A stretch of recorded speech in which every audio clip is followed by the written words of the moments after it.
Bonjour, bonjour, bonsoir, bonsoir. Terrasse Polélé, votre programme, mon programme, notre programme. Et j'ai envie, en peu de temps, vous partager un message que j'ai reçu de la nature parce que la nature nous enseigne, l'univers nous enseigne. Devant vos écrans, vous avez des trous qui ont été creusés. Et puis là-dedans, hier c'était des grands trous. Et quand je reviens travailler aujourd'hui, ils ont mis du ciment qui va sûrement sécher. Et là, c'est un chantier, vous voyez, il y a plein d'engins là, les gens ont travaillé. Et ce chantier-là, c'est pour mettre, je crois, un, 2, 3, 4 niveaux où les voitures viendront parquer. Et vous voyez en face ici, là, un immeuble de 4 niveaux, je crois. Et la leçon que j'ai appris de la nature, c'est que cet immeuble de 4 niveaux se repose sur ça en face de vous. Les engins que vous voyez là ont creusé le trou. Il y en a 4 de ce côté. C'est sûr qu'ils mettront encore 4 de l'autre côté. Et ça servira pour monter le parking. Vous voyez, ça c'est peut-être en Afrique, mais dans certaines villes, oui, en Afrique, vous voyez, quand les gens arrivent, par exemple à l'aéroport, ils partent, ils montent à un niveau, à 2 niveaux, pour que la voiture soit en sécurité. Donc je voulais profiter pour vous partager ce message pour dire que notre vie dépend de la prière. Je ne cite pas une église ici, mais je parle de la prière parce que toutes les églises prient. En fait, tous les membres de chaque église prient. Les musulmans vont à la mosquée, les chrétiens vont soit à la messe, soit au culte, et les bouddhistes prient. Et il y a plus de 600 ans, mes parents étaient Ngunza, et donc dans mon sang, il y a l'église Ngunza de Tata Vole Sekimbango. Voilà, donc vous avez les engins là. C'était juste pour vous partager cet enseignement que j'ai reçu, mais qui est vraiment très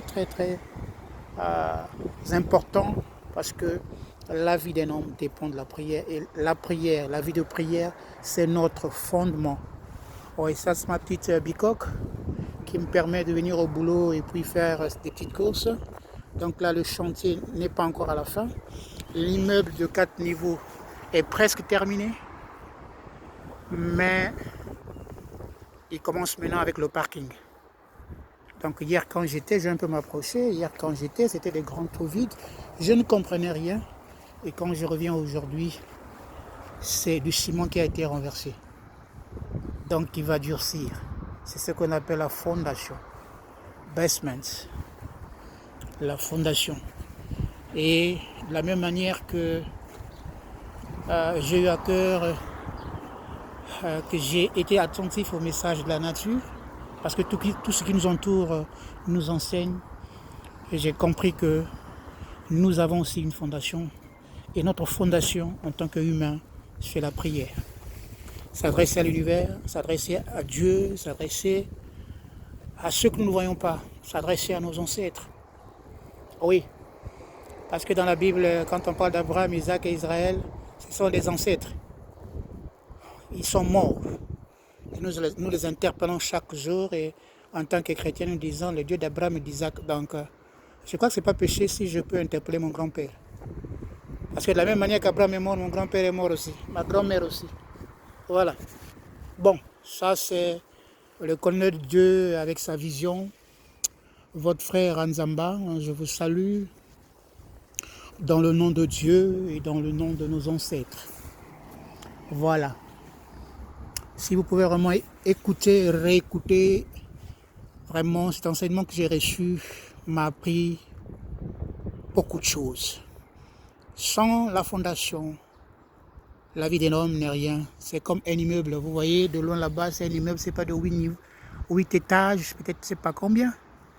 Mais avant d'élever cet immeuble de 8 étages, ils ont commencé par creuser la terre, par mettre du ciment et lever des grands poteaux qui devront soutenir le parking qu'ils vont monter ici pour aider à ceux-là qui viendront, qui vont travailler dans cet immeuble-là, qui vont louer dans cet immeuble-là, de venir mettre leur voiture ici afin que ça soit en sécurité. Donc notre fondation, c'est la prière. Et avec la prière, Nous marcherons de gloire en gloire et de victoire en victoire, comme le dit le livre des Romains, venu de l'Italie. Je ne sais pas si c'est de l'Italie ou... Je crois que c'est l'Italie. Bon, je n'étais pas quand la Bible était écrite, mais nous croyons que ce qu'ils disent là-dedans, il y a ceux qui ont vécu cela, et donc c'est une vérité.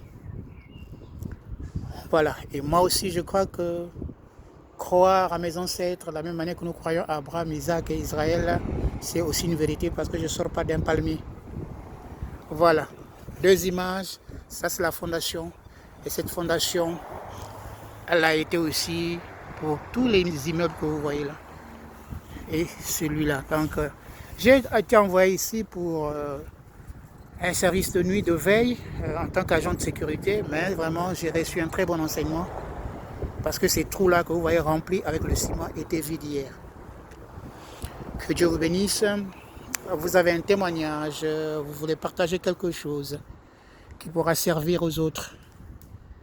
Appelez-moi au plus 64 210 0 008. Appelez-moi au... Qu'est-ce que je dis là? Il y a plus 64 210 805 08 22. Sorry. Plus 64 210 805 08 22. C'est le numéro de Telas Polele. Votre chaîne, notre chaîne, ma chaîne. Que Dieu vous bénisse. Votre vie dépend de ce qu'on appelle la fondation. Et la fondation de tout humain, c'est la prière aux êtres que nous ne voyons pas. Parce que personne ne voit Dieu. Personne n'a vu Jésus. Même si il peut changer la couleur des yeux. Parfois les yeux sont bleus, jaunes et parfois marrons. Mais ceux qui l'ont vu témoignent qu'il y a eu un Jésus. De la même manière aussi que je peux témoigner qu'il y a eu Simon Kimbangu. Bon, Simon c'est un nom qu'on lui a prêté par les Belges. Mvolo c'est Kimbangu. Que Dieu vous bénisse.